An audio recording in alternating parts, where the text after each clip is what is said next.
Demi Tuhan saya bersaksi bahwa SBY tidak berkeringat sama sekali, apalagi berdarah-darah, sebagaimana pernyataannya di berbagai kesempatan. SBY bergabung dengan Partai Demokrat telah lolos verifikasi KPU dengan memasukkan almarhumah Ibu Ani Yudhoyono sebagai salah satu wakil ketua umum dan hanya menyumbang uang 100 juta rupiah dalam bentuk 4 lembar travel check. Sejatinya SBY telah melakukan pengingkaran kepada fakta sejarah lahirnya Partai Demokrat.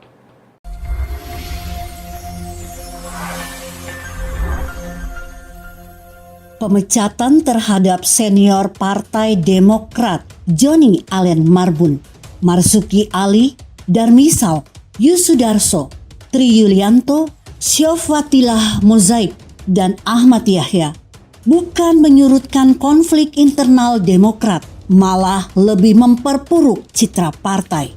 Dari 7 orang yang dipecat tersebut, satu persatu mulai buka suara, yakni Marzuki Ali, Max Sopakua, hingga Johnny Allen Marbun. Mereka bak singa lapar ingin menerkam orang-orang yang bercokol di partai berlambang Mercy tersebut. Para pendiri dan senior partai ini merasa dikhianati. Mereka mengamuk. Tak heran Borok Susilo Bambang Yudhoyono alias SBY di Partai Demokrat dipreteli.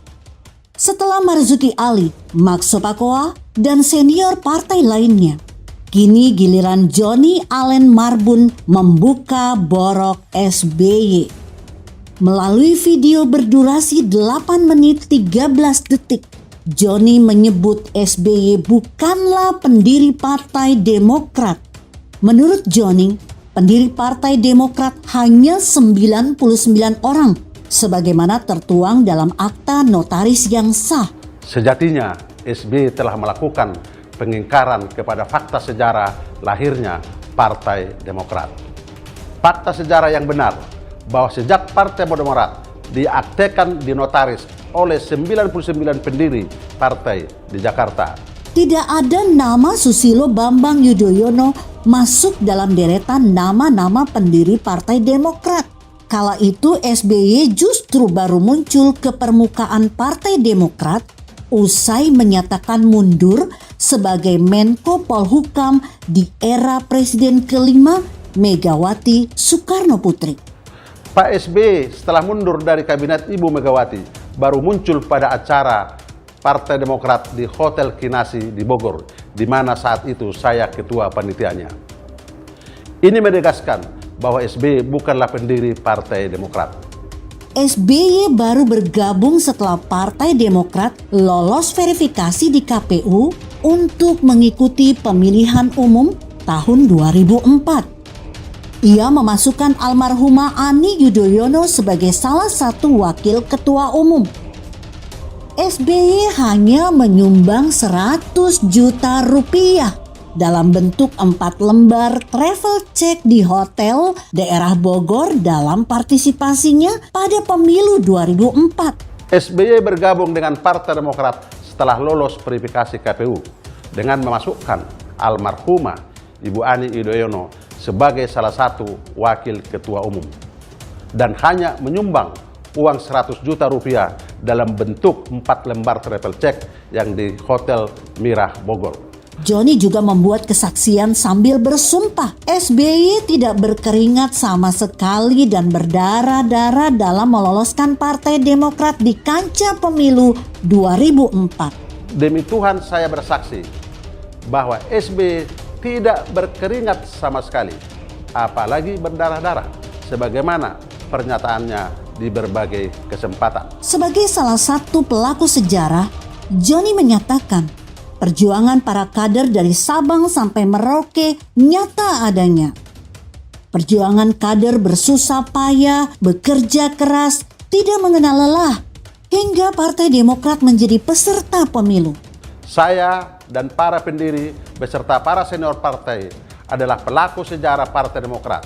Saya menyatakan bahwa di dalamnya perjuangan para kader dari Sabang sampai Merauke bersusah payah, bekerja keras, tidak mengenal lelah dan waktu untuk bekerja bersama-sama meloloskan Partai Demokrat pada verifikasi KPU sehingga menjadi peserta pemilu 2004. Menanggapi pernyataan Joni Allen Marbun, Kepala Badan Komunikasi Strategi Partai Demokrat Herzaki Mahendra yang akrab disapa Zaki mengatakan pemecatan dilakukan karena kesalahan Joni Allen sendiri.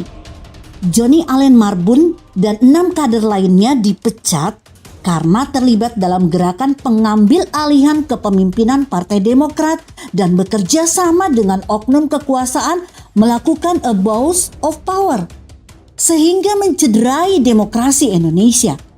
Zaki kemudian membantah jika SBY disebut tidak berkeringat dalam meloloskan Partai Demokrat dalam pemilu 2004. Zaki menilai Joni Allen telah memanipulasi sejarah.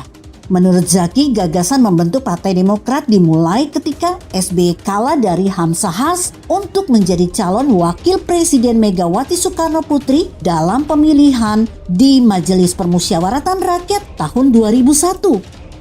Ketika itu, kata Zaki, Vence Rumangkang menyarankan SBY mendirikan partai. Vence menyampaikan bahwa banyak orang yang menginginkan SBY menjadi pemimpin nasional, termasuk menjadi wakil presiden. Namun, realitas politik tak memungkinkan lantaran SBY saat itu tidak mempunyai partai. Setelah berdiskusi dengan almarhumah Ani Yudhoyono, SBY kemudian mengamini usulan Vence. SBY kemudian menciptakan nama, logo, bendera, mars, hingga manifesto politik Partai Demokrat. Partai ini pun didirikan pada 9 September 2001, mengambil tanggal yang sama dengan hari ulang tahun SBY pada tanggal 9 bulan 9. Terjadinya konflik di Partai Demokrat tak lepas dari pandangan politik yang berbeda. Ada yang merasa dikhianati dalam perjuangan politik, namun ada yang menganggap hal itu biasa, sebab politik dekat dengan kepentingan. Mungkin para pejuang partai ini merasa dibohongi dan dikhianati SBY, seolah-olah menjadi makhluk bodoh yang tak berakal. Makanya kata maaf terlalu naif dilakukan oleh pendiri dan kader senior Partai Demokrat ini kepada SBY. Bisa saja dalam politik seperti angka 11 dan 12, ketika ada yang mengkhianati perjuangan, anggaplah sedang berada pada angka 13, si angka sial. Yakinlah, Tuhan memberi satu muka yang indah bagi para pendiri dan senior Partai Demokrat. Sesungguhnya orang yang bermuka dua adalah orang yang kehilangan muka. Kelak satu saat akan mendapatkan malu penuh noda. Bagaimana dengan Anda? Tuliskan komentar Anda di bawah ini. Saya Emma, Karisma 90.